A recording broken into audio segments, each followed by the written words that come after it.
Hey y'all, I'm Kara Perez, founder of Bravely Go, and today we're going to talk about the finances of the stay-at-home girlfriend. This is a topic that has been fascinating me for months, and I'm really excited to dive in. This video is brought to you by our patrons. I say this every so often, but we are a very small, all-women media company, and we rely on our patrons to help us be able to create content like this.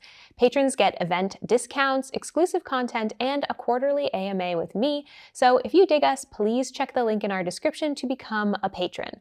I promise we're really cool and awesome, and you will love being a patron. Okay, the stay-at-home girlfriend trend, I'm going to use the word trend, has been all over my FYP page on TikTok for months. And I am fascinated by how popular and how singular it is. The videos are almost exclusively made by young, early to mid-20s, beautiful women, depicting almost exclusively highly luxurious lifestyles. They're often in a major city, and these women do not work while their male partners do. I don't know that every stay-at-home girlfriend is in a straight relationship, but I have yet to see a stay-at-home girlfriend who is dating a woman. This lifestyle is often portrayed as kind of reclaiming your femininity by opting out of the toxic hustle culture modern workplace. And it's portrayed as a way to treat yourself to the endlessly soft life of ease and luxury that you truly deserve. Now, as a millennial who came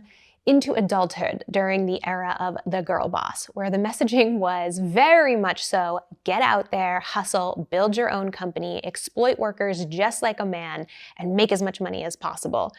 I'm really fascinated by how we've kind of reversed course so hard to now the ideal being you should leave work, you shouldn't have your own bank account, you shouldn't have money in your own name, let a man do all of that for you. I feel like the stay-at-home girlfriend is giving me whiplash. Stay-at-home girlfriends are categorized by three main things. They are young, they are traditionally beautiful, and of course, they don't work. They often film their days, and the lifestyle that they're capturing is mostly about preparing low-calorie food, attending a fitness class, going out on dates with their partner or their friend, traveling, or lifestyle content within their beautiful and often spotless homes. Some of these creators talk about how they are living this lifestyle now because they've left corporate America, or they've left the rat race that left them feeling burnt out or disillusioned with work in general. But what they don't address is that living this way is abandoning their independence at every level. Not having access to money in your own name, not having your own financial accounts,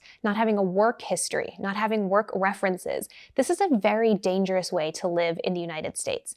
There are very few social safety nets in our country, and the ones that we do have are tied almost entirely to your work history and how much you have paid into the government in the form of taxes. If you want to start collecting Social Security at 68, you have to pay into it now when you're 23, 25, 34, 42. And the less you pay into it, or the shorter time frame that you pay into it, the less you will collect in old age. And thanks to the wage gap, women are already 80% more likely than men to be impoverished at age 65 and older, while women age 75 to 79 were 3 times more likely to fall below the poverty level as compared to their male counterparts. And while these stay-at-home girlfriends are portraying lives of luxury on single incomes earned by their male partner, that is far from the truth for most single-income households today in the United States. 23.7% of single-income families lived below the poverty line in 2019.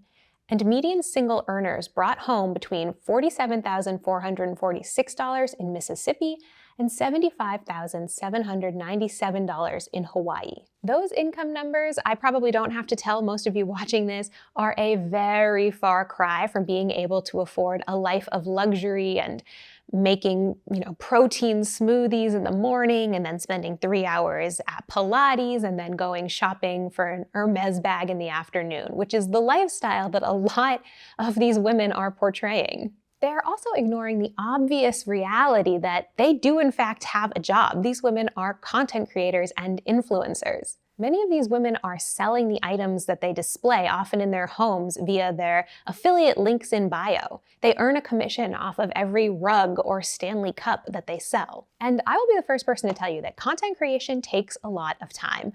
It's not digging ditches hard, but it is incredibly time-consuming between setting up the lighting, setting up the shot, the editing, the voiceover, making sure that your house is clean, etc., etc. There's a lot of things that go into creating those really aesthetically pleasing 15-second videos that we consume hyper fast on TikTok. Now, as your favorite left-leaning personal finance girly, let me say that I have no problem with people who want to opt out of today's work environment. Like, I get it. Work in the United States sucks. And if that's something you want to avoid, I think more power to you. But unfortunately, while these creators have correctly identified that work sucks, they have misidentified the culprit. Working women were hardest hit by the pandemic, with more than 1.8 million women being forced to leave work between February 2020 and January 2022, according to data from the National Women's Law Center. From February 2020 to January 2022, male workers regained all jobs they had lost due to the public health crisis, according to an analysis by the National Women's Law Center of the latest U.S. Bureau of Labor Statistics report. However, 1.1 million women left the labor force during that span, accounting for 63% of all jobs lost. The pandemic was absolutely a fire starter for labor movements in the United States. It gave rise to a lot of trends and movements that show how displeased most Americans are with how difficult it is to get and maintain a job in the United States while also trying to afford the cost of living in the United States. We've seen the rise of the anti-work movement, of quiet quitting, and ultimately the Great Resignation. People are sick of how work doesn't work in the United States. And of course, I want to point out it is hard to be a working woman in the United States.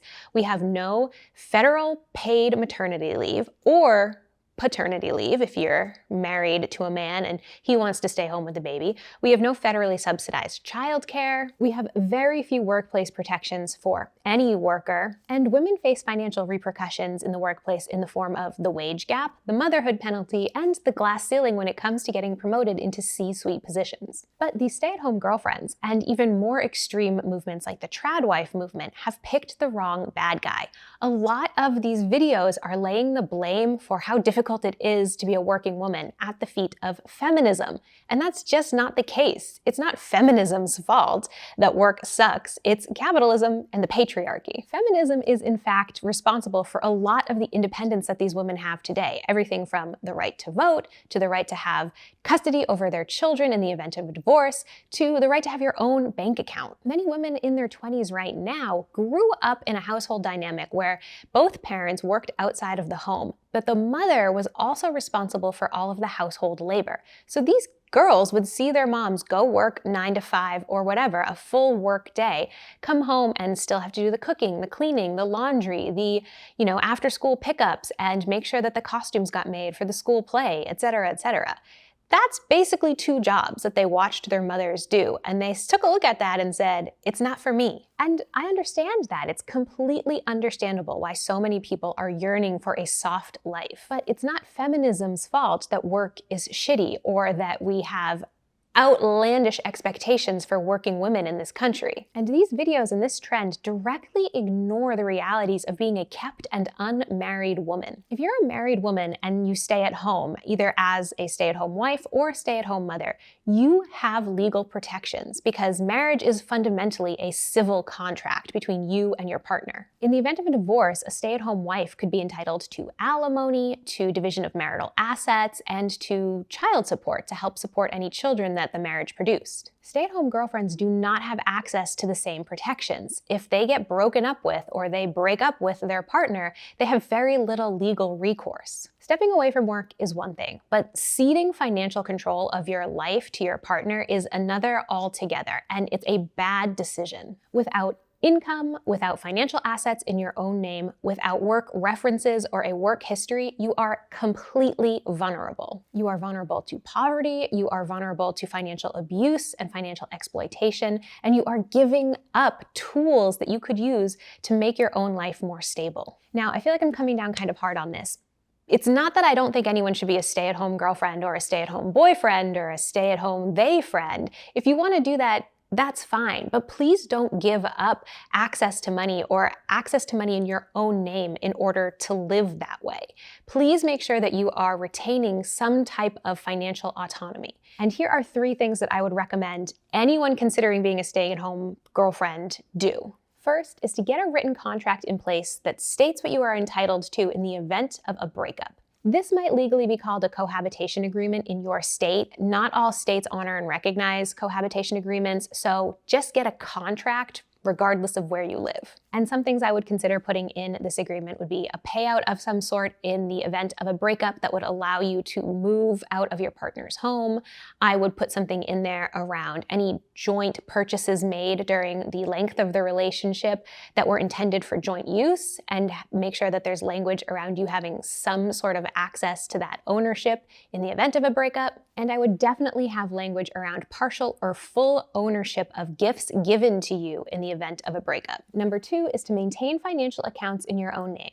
You can have joint accounts, nothing wrong with that, but you should also have bank accounts in your own name that no one else has access to. I would have an emergency fund with a minimum of 6 months living expenses in it that you can access if you do break up and you need to find a place to live on your own, you need to provide for transportation and start paying your own groceries again, etc., etc. I would also have an IRA, which is a type of retirement investment account, in your own name, because in the event that you do start to earn money while you're in this relationship, you can then invest that money into your own investment account for your own future and give old you a little bit of help and financial stability. And number 3 is to continue to invest in education and networking. Keeping an active social network and professional network is, 1, just fun. It's nice to have friends that you can talk to about things, but it's also incredibly important if you do decide to go back to work. This is a network of people that can make introductions for you, help you apply to things, introduce you to courses or trainings that might help sharpen your skills,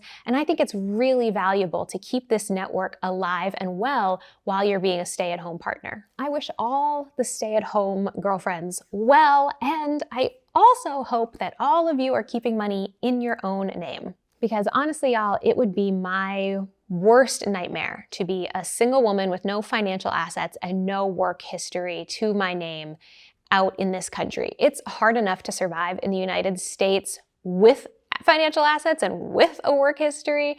So if you are considering or you are currently a stay-at-home partner, please take the tips that I have already given here, put them into use, and protect your financial future. All right, y'all, let me know in the comments, what are you thinking about this stay-at-home girlfriend trend and movement? And do you know anyone who's a stay-at-home girlfriend? How's it going for them? I'm concerned and I'm curious. Thank you for watching. Please hit subscribe on your way out.